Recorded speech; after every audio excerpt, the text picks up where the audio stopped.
Ir-raba' ħadd tal-Avvent. Qari mit-tieni ktieb ta' Samwell.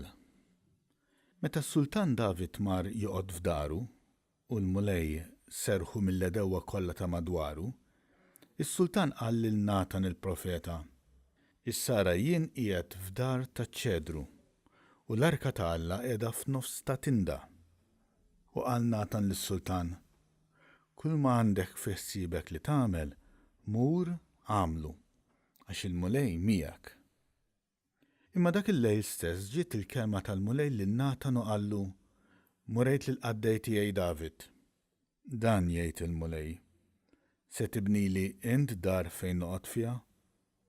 Ara, jiena ħadtek mill-merat minn wara l-imrieħel biex tkun prinċep fuq il-poplu tiegħi Iżrael. Dejjem kont miegħek f'kull ma kont tidħol għalih. U meta int ridt l-edewwa tiegħek kollha minn quddiemek. Issa jiena nibnilek isem kbir jiġbaħ l-ismijiet il-kbar li hawn fid-dinja. Nagħmel post għal poplu tiegħi Iżrael. U nqegħdu hemm fejn jammar bla biża' u ma jaqsuhx iżjed il-ħżiena bħalma għamlu sa minn dejjem, jiġifieri sa minn meta qajjimt l-imħallfin fuq il-poplu tiegħi Iżrael, u nserħek mill-edewwa tiegħek kollha.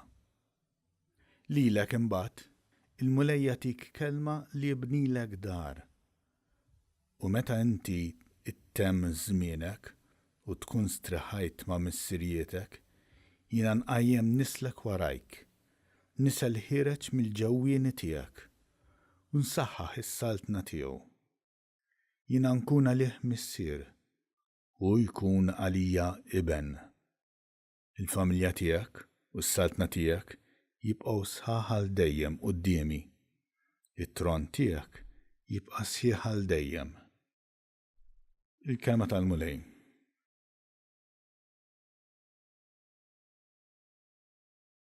Salm responsorjali. It-tiba tal-mulej irrid dejjem nanni. F'kull żmien ixandar fomm il-fedeltà tiegħek, għax jienet tjubitek tibqa' sħiħa għal dejjem, b'ħasmewiet int wettaqt il-fedeltà tiegħek. It-tiba tal-mulej irrid dejjem nanni. Għamilt patt mal-magħżul tiegħi, ħlift lil David il-qaddej tiegħi. Jien nagħmel li nislek jibqa' għal dejjem, li f'kull żmien jibqa' sħiħ it-tron tiegħek. It-tiba tal-mulej irrid dejjem nanni.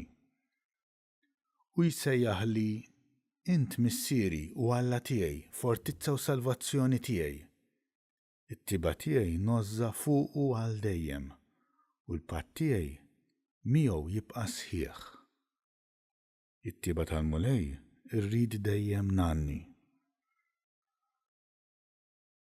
It-tieni qari.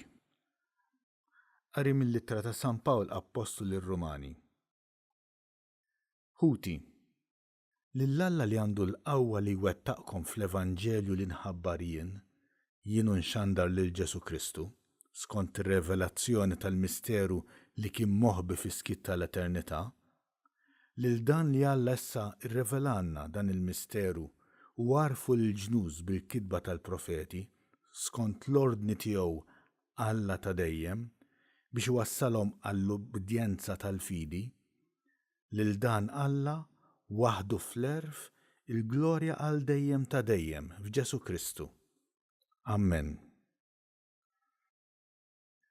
Il-kelma tal-mulej. L-Evanġelju. Qari mill-Evanġelju skont San Luqa. F'dak iż-żmien Alla bagħat l-Anġlu Gabriel f'belt tal-Galilija jisimha Nażaret, għand xebba marsa ma' raġel jismu Ġuseppi mid-dar ta' David. Dix-xebba kien jisimha Marija. L-Anġlu daħal għandha u qalilha: "Slim għalik mimlija bil-grazzja, il-mulej miegħek." Itħawdet ħafna għal dan il-kliem u bdiet taħseb bejnha u bejn ruħha x'setet qatt tfisser din it-tislima. Iżda l-Anġlu qalilha: "Tibżax Marija, għax int sibt grazzja quddiem Alla. Ara int se tnissel fil-ġuf u jkollok iben u semmih Ġesu. U jkun kbir u jkun jissejjaħ bin il-oli. Il-mulej Alla jagħtih it-tron ta' David missieru u jissaltan għal dejjem fuq dar Ġakobb u ma jkunx hemm tmiem għas-saltna tiegħu. Iżda Marija qalet l-anġlu: kif ikun dan la darba ma narafx raġel? Wieġeb l-anġlu qalilha: l-Ispirtu Santu jiġi fuqek u l-qawwa tal-għoli tixħet id-del tagħha fuqek. U għalhekk dak li jitwielet minnek ikun qaddis u jissejjaħ bin Alla.